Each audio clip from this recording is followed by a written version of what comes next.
선택의 기로라는 제목으로 같이 은혜를 나누고자 합니다. 우리가 늘 시간마다 아니면은 날마다 아니면은 년마다 어떤 선택을 하느냐에 따라서 인생이 달라집니다. 특별히 여러분 대학을 갈 때 어떤 전공을 택하느냐 또는 결혼할 때 어떤 배우자를 택하느냐에 따라서 또 직장을 들어갈 때 어떤 직장에 들어가느냐에 따라서 인생이 전혀 달라집니다. 오늘 본문을 잘 보시면은 어떻게 선택을 해야 되느냐 하는 것을 우리가 알 수 있습니다. 특별히 오늘은 자유스러움과 종되는 것, 어떻게 선택하면 자유스러운 삶을 살고 어떻게 선택하면 종된 삶을 사느냐 이런 기로에 있습니다. 여러분들 자유라고 하면은요 헌뜻 떠오르는 장면이 있습니다. 아마 자유하면 떠오르는 장면은 여러분들 사람마다 다르겠지만은 이 뉴욕에 있는 자유의 여신상이라고 그러죠. 이것을 떠올릴 수 있습니다. 근데 우리나라 말이나 일본에서는 자유의 여신상이라고 하지만은 원래 영어는 스태튜 오브 리버티입니다. 조금 우리나라에 번역된 것하고 조금 다릅니다. 이것은 프랑스가 만들어서 미국에 기증했습니다. 독립 100주년을 기념했어요. 미국이 1776년에 7월 4일, 1776년 7월 4일 날 독립선언을 합니다. 그 이후 한 7년이나 6년간 독립전쟁을 해서 독립을 획득합니다. 그래서 1876년에 100년 후에 프랑스가 미국에 이 자유의 여신상을 선물로 줍니다. 자유의 나라, 자유를 해서요. 그런데 이 자유의 여신상은 1984년도에 세계 문화유산으로 등록됩니다. 여러분들 제주에도 문화유산 등록되어 있죠. 그런데 이 자유의 여신상이 문화유산으로 등록되어 있습니다. 근데 미국에 또 하나 유명한 자유를 상징하는 것이 있습니다. 어떤 것이 있냐면 여러분 리버티 벨이라고 자유의 종이라고 하는 것 알고 계시죠? 이것은 필라델피아 인디펜던스 홀에 있습니다. 원래 미국의 수도가 워싱턴으로 가기 전에 필라델피아에 있었습니다. 아마 이것은 유래가 여러 가지인데 하여튼 이 자유의 종입니다. 이것은 리버티 벨입니다. 리버티 벨. 근데 여기서 중요한 것 중에 하나가 여러분들 여기에 성경 말씀이 쓰여 있다는 겁니다. 이 종 주변에요. 어떤 말씀이 쓰여 있냐면 레위기 25장 10절의 말씀인데 그 말씀은 그 땅에 있는 모든 주민을 위하여 자유를 공포하라 이런 얘기예요. 그 지역에 있는 사람 누구든지 자유롭게 살 수 있기를 바라는 거죠. 여러분 잘 알다시피 레위기는 출애굽한 이후에 어떻게 예수님을 섬길까에 대해서 이야기하고 있는 것입니다. 여러 가지 예식이 쓰여 있습니다. 절기는 어떻게 지내고 그 당시에 여호와 하나님을 어떻게 경배하는 것이 옳으냐에 대해서 그 방식이 쓰여 있는 거예요. 그런데 하나님은 관심 있는 것이 모든 사람들이 자유롭게 삶을 사는 것을 원했다는 거죠. 그래서 이 종에도 이런 말씀 구절이 쓰여 있다고 합니다. 여러분 그렇다면은 이 자유는 어떤 거냐 하는 거지. 우리가 자유를 이 사전적인 의미로 보면은 남에게 구속받거나 무엇에 얽매이지 않고 자기 뜻을 따라 행동하는 것. 두 번째는 법률 안에서 자기 마음대로 할 수 있는 행위. 세 번째는 소극적으로 외부의 구속으로부터 벗어나는 것을 뜻하고 적극적으로 자기 본성을 쫓아서 목적을 실현할 수 있는 가능성을 뜻하는 말. 이렇게 세 가지로 정의되어 있습니다. 근데 우리가 자유를 보면은 이 자유는 너무 하면은 방종으로 넘어가죠. 또 안 하면은 너무 또 하면 박해, 구속, 핍박, 금지 또는 제한 이런 것들로 이렇게 볼 수 있죠. 근데 이 자유는 여러분들 몇 가지로 나눠볼 수가 있습니다. 첫 번째 자유는 개인적인 자유입니다. 우리나라에도 그렇지만은 제주대학에 온 학생을 이렇게 상담하다 보면 왜 제주대학에 왔냐 이렇게 물으면 육지에서 온 학생들이 부모님을 떠나서 살고 싶어가지고 제주대학에 왔다는 학생도 꽤 있습니다. 왜냐하면 부모의 잔소리가 듣기 싫어가지고 부모를 떠났다는 거예요. 그건 뭐냐면 개인적인 자유를 부과했다는 거죠.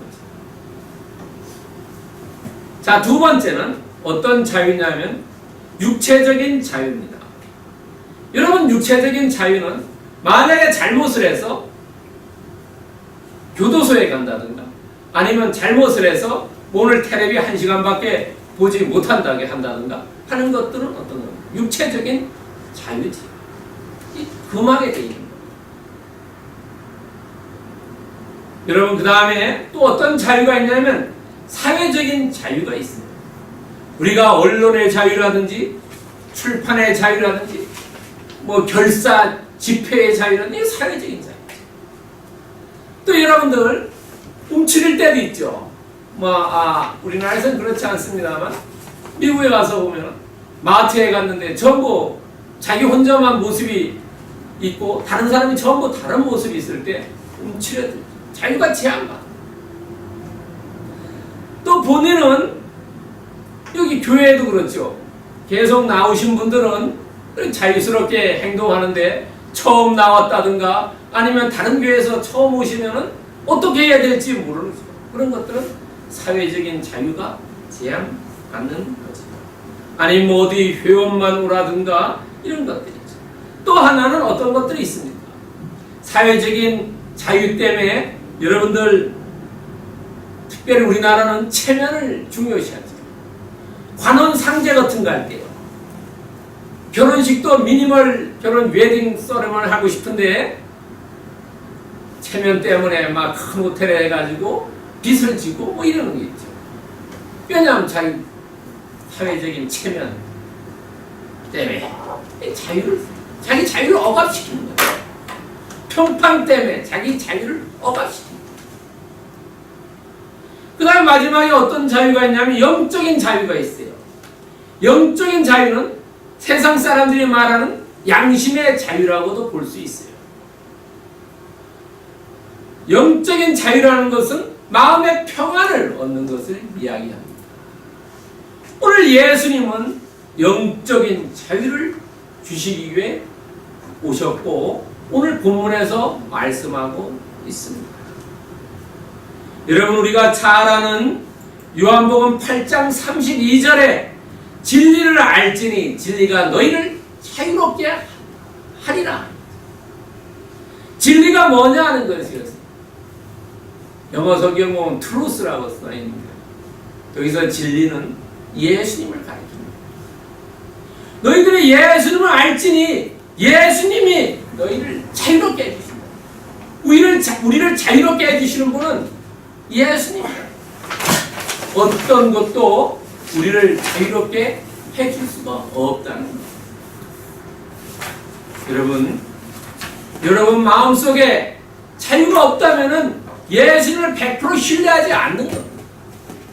우리가 예수님을 100% 신뢰하기만 하면 우리 마음속에 평안함과 우리 마음속에 자유가 있습니다. 여러분들 100% 마음속에 평안과 자유를 누리시기를 축원드립니다. 아멘. 두 번째는 오늘 본문을 자세히 보면은 이렇게 나눌 수가 있습니다.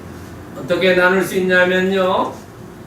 1절하고 2절, 4절하고 5, 6절을 나눌 수 있습니다. 오늘 여러분들 1절을 보시면요. 그리스도께서 우리를 자유롭게 하려고 자유를 주셨으니 그러므로 굳건하게 서서 다시는 종의 멍에를 매지 말라. 핵심적인 이야기를 1절에서 말하고 있습니다. 여러분 1절에서 말하고 있는 것을 이렇게 하고 그 다음에 설명을 하는 것을 어떻게 얘기합니까? 그것을 연역법이라 하죠. 국어에서는 두 가지가 있죠. 연역법이 있고 귀납법이 있습니다. 연역법은 앞에 결론을 얘기하고 그 다음에 그것을 설명하는 거죠. 그러나 앞에 설명을 한 다음에 마지막에 결론을 이야기하고 있죠. 대개 설교는 귀납법 설교를 합니다. 오늘 본문은 먼저 자유를 얘기해요. 그 다음에 그것을 설명을 합니다. 연역법 본문이라는 겁니다. 그 다음에 2절과 4절을 자세히 보면은 증거를 얘기해요. 그 다음에 5절, 6절은 축복을 이야기하고 있습니다. 1절에서 이야기하는데 그것을 자세히 보면은 축복을 받을 수 있고 증거를 받을 수 있다는 거예요. 그럼 어떻게 하면은 증거를 면하고 우리가 축복만 받는가? 본문입니다. 근데 본문을 다시 조금 더 다른 각도로 보면은 여러분 두 가지로 나눌 수 있어요. 1절과 5절, 6절은 우리라고 이야기합니다. 여러분 우리 집, 우리 학교 이런 거 얘기할 때는 어떻습니까? 같은 공동체 안에 있는 사람끼리는 우리라고 이야기합니다. 그러나 공동체를 벗어났을 때는 우리라고 이야기하지 않고 너희들이라고 얘기하죠.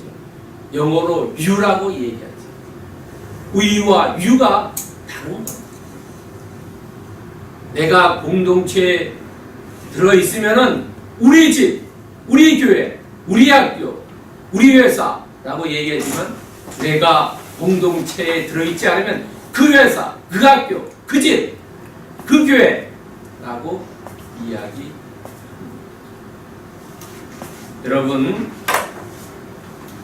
여러분들은 오늘 우리 교회에 같이 예배 드리는 사람입니다. 우리 같은 배를 탔습니다. 그렇기 때문에 우리라고 이야기합니다.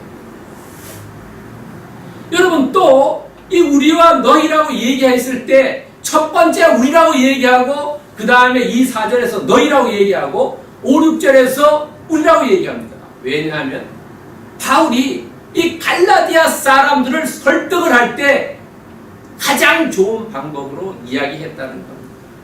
여러분들도 다른 사람들을 설득할 때 먼저 우리라고 얘기하고 그 다음에 너희들이라고 얘기하고 그 다음에 우리라고 얘기하라는 겁니다. 이것이 설득의 가장 좋은 방법이라는 겁니다. 오늘 성경을 통해서 여러 가지를 배울 수가 있습니다. 그렇다면 먼저 우리 1절에서 이야기하고 있는 요약에 대해서 한번 알아봅시다. 1절에서 요약에 대해서 이야기하는데요. 요약을 같이 한번 읽어봅시다. 같이 읽겠습니다. 시작. 그리스도께서 우리를 자유롭게 하려고 자유를 주셨으니 그러므로 굳건하게 서서 다시는 종의 멍에를 매지 마라. 여기에 주셨으니 서서 매지 마라. 크게 동사가 3개 나옵니다. 뭐를 주셨다는 겁니까? 자유를 주셨다고 그랬어요. 그 다음에 굳건히 서라.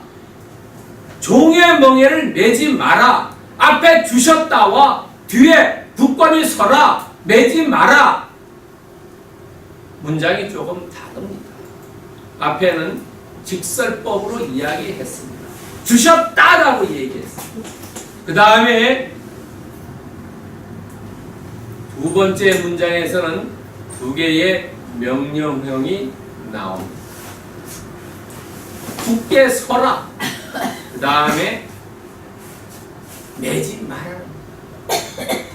문장이 직설법과 명령형으로 되어 있습니다. 이것은 앞에는 목적을 얘기했어요. 내가 너에게 자유를 주셨다라는 겁니다. 예수님께서 우리 모두에게 자유를 주셨다. 그러니까 너희들이 굳건하게 서라.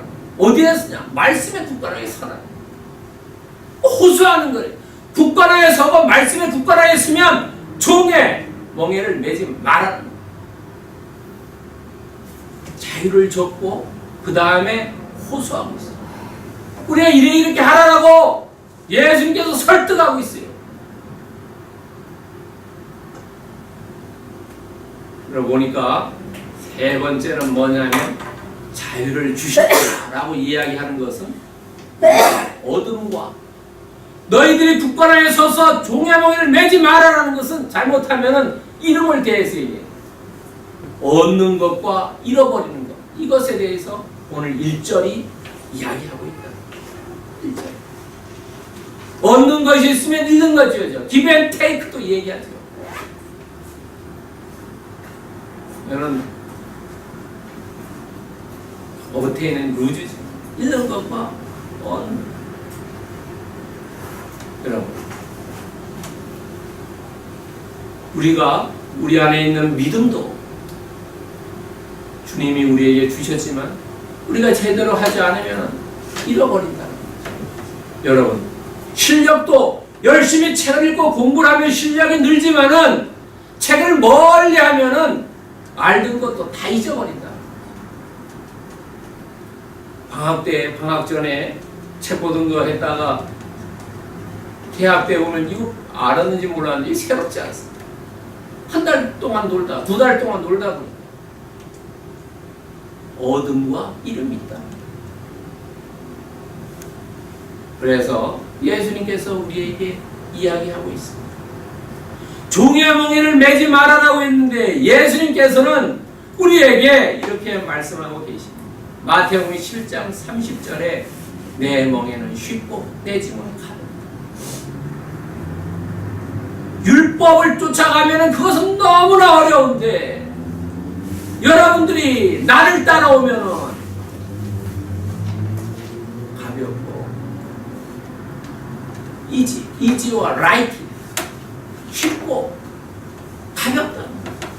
예수님을 따라. 우리가 세상 짐이 너무 힘들고 무겁지만은 예수님께 가기만 하면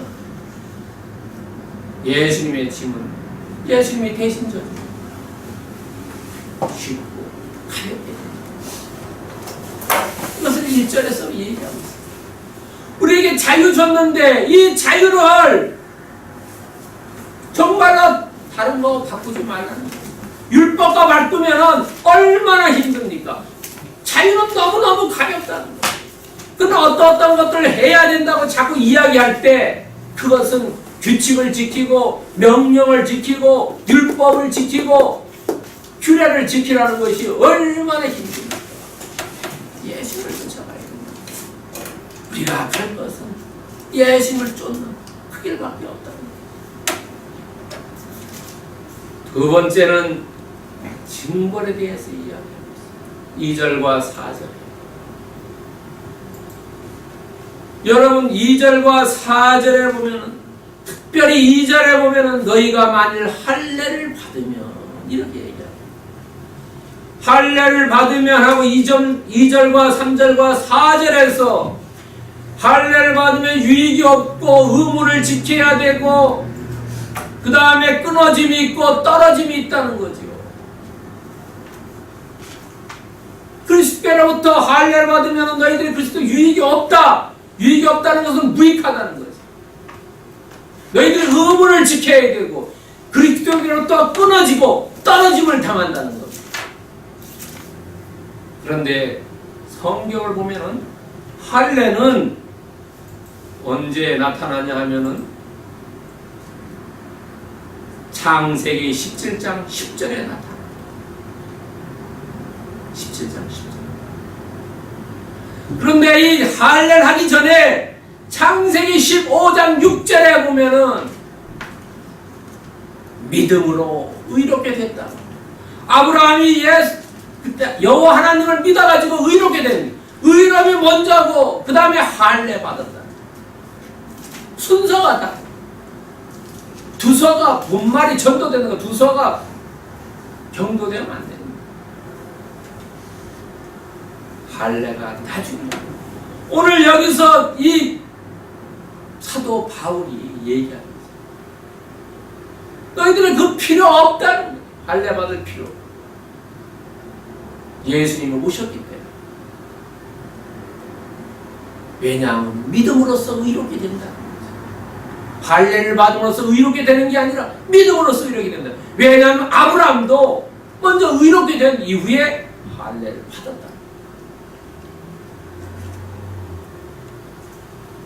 구약일 때는 반드시 유대인들은 할례를 받아야 되지. 오늘 우리가 신약에 사는 예수 그리스도를 믿는 백성들은 받을 필요가 없다. 또 받고 싶은 사람은 받아도 된다는 거야. 그러나 이 신특이 믿음으로써 의롭게 된다는 거야. 믿음으로써 우리는 자유를 지킨다는 거야. 왜냐하면 예수님께서 우리에게 자유를 주셨다. 두 번째 얘기하는 할례를 받으면 너희들이 해야 된다고 했어요. 의무. 의무는 뭐냐면 율법은 하나라는 겁니다. 우리가 율법을 얘기하면 모세오경 얘기하고 더 좁게 얘기하면 십계명 얘기하고 십계명 전부지. 율법은 온전히 하나이기 때문에 어떤 할례만 지키는 그것이 아니라 전체 다를 지켜야 된다는 것을 이야기하고 있습니다. 율법은 한 덩어리이기 때문에 서로 사슬처럼 연결되어 있기 때문에 하나하나 잘려낼 수가 없다는 거죠. 그렇기 때문에 하나만 잘못을 범해도 죄에 빠지고 벌을 받는다. 그렇지만 예수님께서 이야기하는 징벌은 뭐냐면은 여기에 이제 세 가지 징벌. 그리스도의 유익으로부터 멀어진다는 거죠. 그리스도부터 끊어지고 그리스도부터 떨어진다는 것. 예수님과 관련 없는 사람 된다.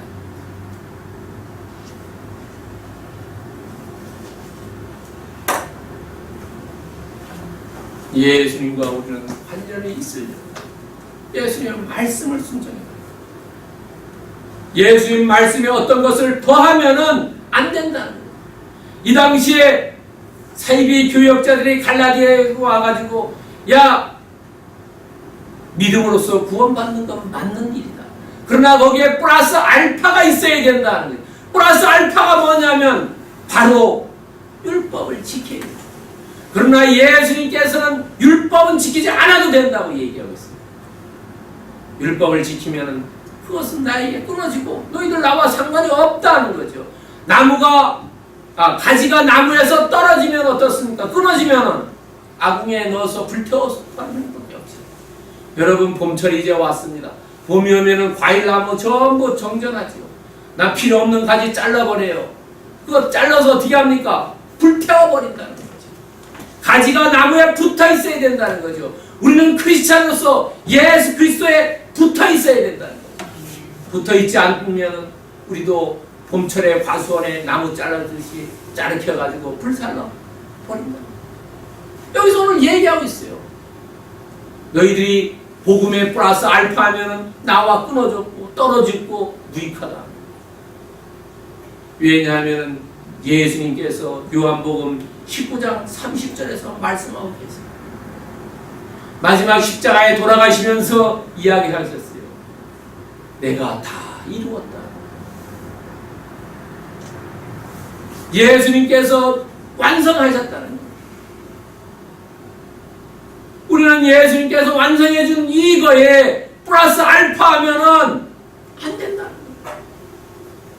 왜냐하면 예수님이 완전하게 만들어 놓으신 거를 우리가 플러스 알파할 수가 없다는 거예요. 플러스 알파는 사람은 벌 받는다는 거예요. 조금 더 알기 쉽게 얘기하면 예수님부터 끊어져 버린다.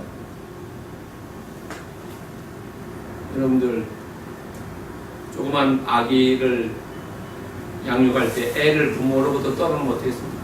죽어버리지. 예수님과 우리가 끊어졌을 때 우리는 육신은 살아있다 하더라도 영적인 자유는 죽어버립니다. 생명이 없어집니다. 여러분들, 오늘 예배에 참석한 모든 분들은 정말로 예수님께서 다 이루셨다는 말씀 기억합니다. 저는 복음에 플러스 알파 더하지 않고 복음만을 지키는 섬나교회 권속들 되기를 축원드립니다. 아멘. 세 번째는 축복입니다. 축복. 5절과 6절에 보면은 우리가 성령으로 또는 6절에는 그리스도 예수 안에서 이야기합니다. 예수 아니나 성령이나 같은 말입니다. 왜냐하면 성령을 통해서 우리가 그리스도와 하나와 결속이 되죠. 우리가 성령이 없으면 그리스도와 결속이 될 수가 없어요. 성령을 통해서 우리가 예수 그리스도와 하나가 된다. 특별히 성령 예수 안에서 5절과 6절에 보면은 믿음과 소망과 사랑이라는 게 있어요. 여러분 고린도전서 13장에 보면은 믿음, 소망, 사랑이 나오죠. 그 중에 제일이 사랑이 나옵니다. 근데 믿음이라는 것은 뭐냐면은 축복을 가능하게 하는 근본이라는 것이요. 우리가 신앙생활의 가장 기초는 뭐냐면 믿음이라는 거예요. 예수 그리스도가 메시아라는 것을 믿는 것이 믿음이고, 하나님께서 이 성경 말씀을 통해서 우리에게 약속하신 것, 그것을 믿는 것이 믿음이고, 예수님께서 십자가에 돌아가셨을 때 우리 죄를 대신해서 속량해 주셨다는 것, 그거 믿는 거. 예수님이 우리를 자비와 긍휼로서 우리를 보살펴 주기 때문에 우리의 삶을 예수님께 의탁드리는 거, 그게 믿음이라. 그것이 곧 가장 우리 신앙생활의 기본이라. 믿음으로써 된다. 그렇기 때문에 우리가 믿음을 하면 어떻게 되겠습니까? 그것이 축복의 발판이요 축복의 디딤돌이 되는 겁니다. 믿음 없이는 어떤 것도 될 수가 없어요. 여러분, 두 번째 어떤 거냐면, 믿음이 있으면 어떤 것이 있습니까? 믿는 자에게 꿈을 주셔요. 예수님께서 믿는 자에게 구원의 확신을 주셔요. 여러분, 우리가 믿는지 믿지 않는지 언제 알 수 있냐면 이 땅을 떠나갈 순간에 알 수 있어요. 이 땅을 떠나갈 때 예수 그리스도를 고백하는 사람인 정말로 진정한 크리스찬이고, 예수 그리스도를 모른다는 사람도 계세요. 마지막에 이 땅을 인정할 때 구원에 대한 확신이 없기 때문에 그렇다는 거죠. 그것은 우리가 이 땅을 떠날 때의 소망이고, 우리가 이 땅에 살 때도 예수님께서 우리에게 꿈을 주셔요. 사람마다 다 다른 꿈을 줘요. 왜냐하면 사명이 다르고 은사가 다르기 때문에 그 어느 처소에 있느냐에 따라서 믿음이 있으면 반드시 꿈을 주신다는 거예요. 나이랑 상관없어요. 남녀랑 상관없어요. 노소와 관련이 없어요. 많이 배우고 적게 배우고 빈부 귀천과 전혀 관련 없이 사람마다 믿음 다음에는 반드시 꿈을 주신다는 거예요. 여러분, 그 꿈을 예수님 말씀대로 쫓아가면 이루어진다. 세 번째는 사랑. 사랑은 실천하는 믿음. 우리가 여기서 사랑은 아가페인데요, 이것은 본능적인 사랑을 이야기하는 것이 아닙니다. 이것은 실천하는 믿음. 사랑은 뭐냐면 자기를 부정하는 것. 십자가를, 나를 부정하고 십자가 지고 오라고 그랬죠. 나를 부정해요. 자기 부정과 자기 희생과 자기 죽음을 얘기하는 겁니다. 여기서의 사랑. 뭐 물건 하나 사주고 사랑한다, 그게 아니에요. 나를 부인한다는 거죠. 나를 희생한다는 겁니다. 나를 죽인다는 겁니다. 이것이 사랑입니다. 여러분, 믿음이 있고 소망이 있고 사랑하는 사람은 반드시 그것이 나타난다. 그것이 곧 행위로 나타난다. 여러분, 말로는 사랑한다는 건데 그것을 사랑하는 것이 정말인지 아닌지 행위로 나타나는 거 보면 알 수 있다는 거죠.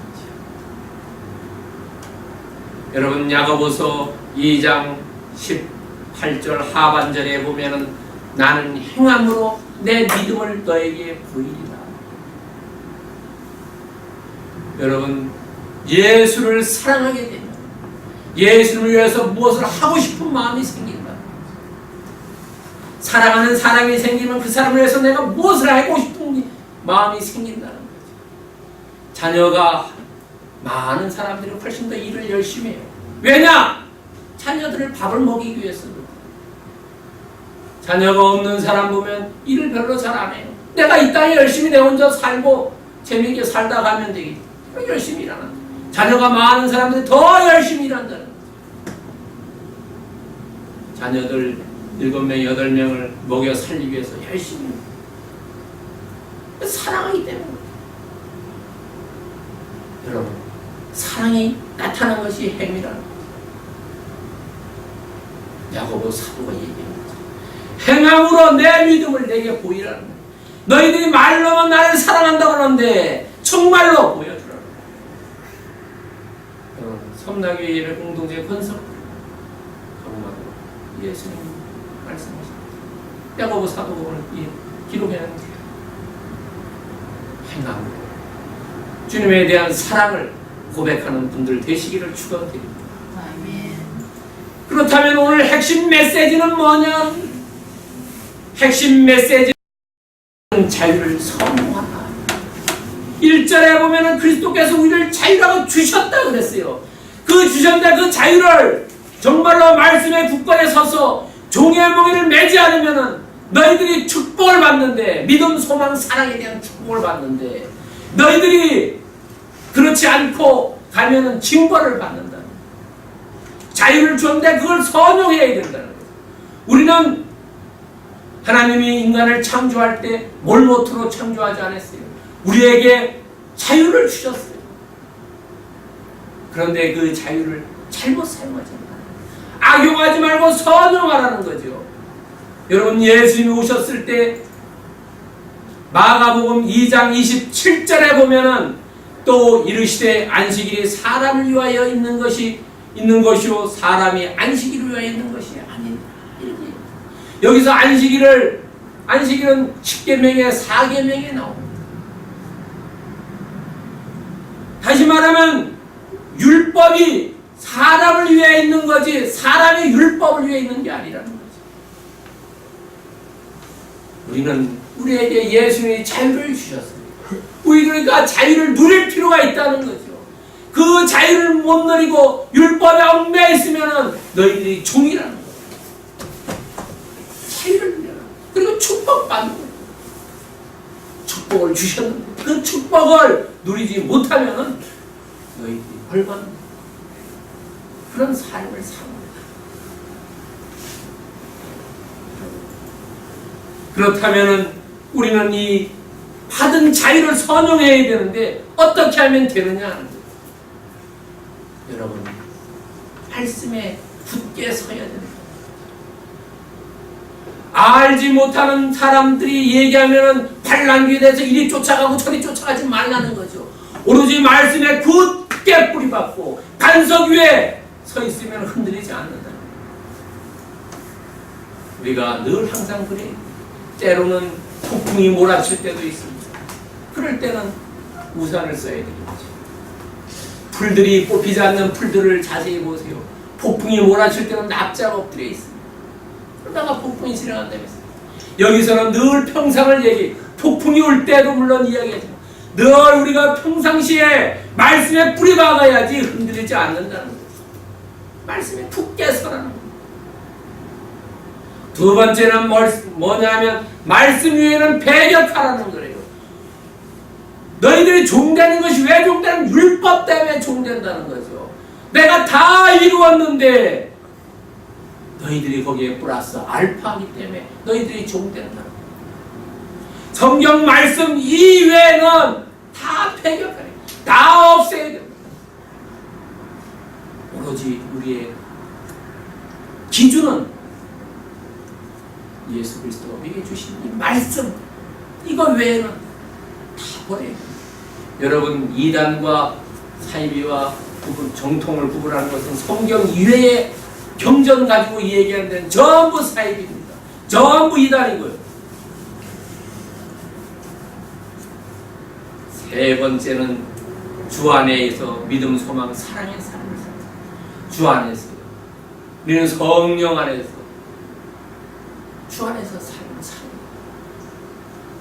믿음, 소망, 사랑의 삶을 살자.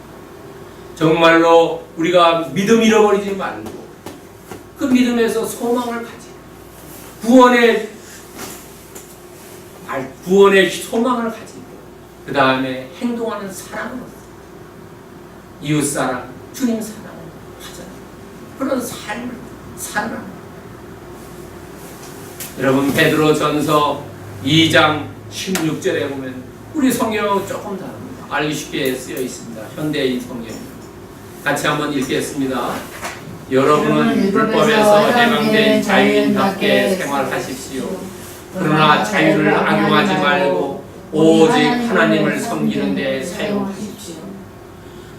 오늘도 말씀했지만 이 자유를 우리에게 주셨는데 이 자유를 정말로 말씀에 굳게 서서 말씀 외에는 배격하고 믿음, 소망, 사랑에 살면 이것을 선용하는 건데 그렇지 않고 편법, 불법, 탈법이 난무하는 이 세상에서 자유를 하나님 섬기는 데 사용하지 않고 오용해가지고 하나님도 질책받지 않는 삶을 우리가 사십시오. 그런 삶을 사시기를 예수 그리스도의 이름으로 축원드립니다.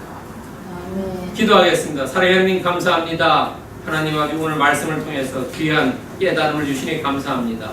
이 깨달음대로 우리가 삶을 살아갈 수 있도록 주님 인도해 주시고 축복해 주시옵소서. 감사하며 우리를 원하신 예수 그리스도의 이름으로 간절히 기도드려옵나이다. 아멘.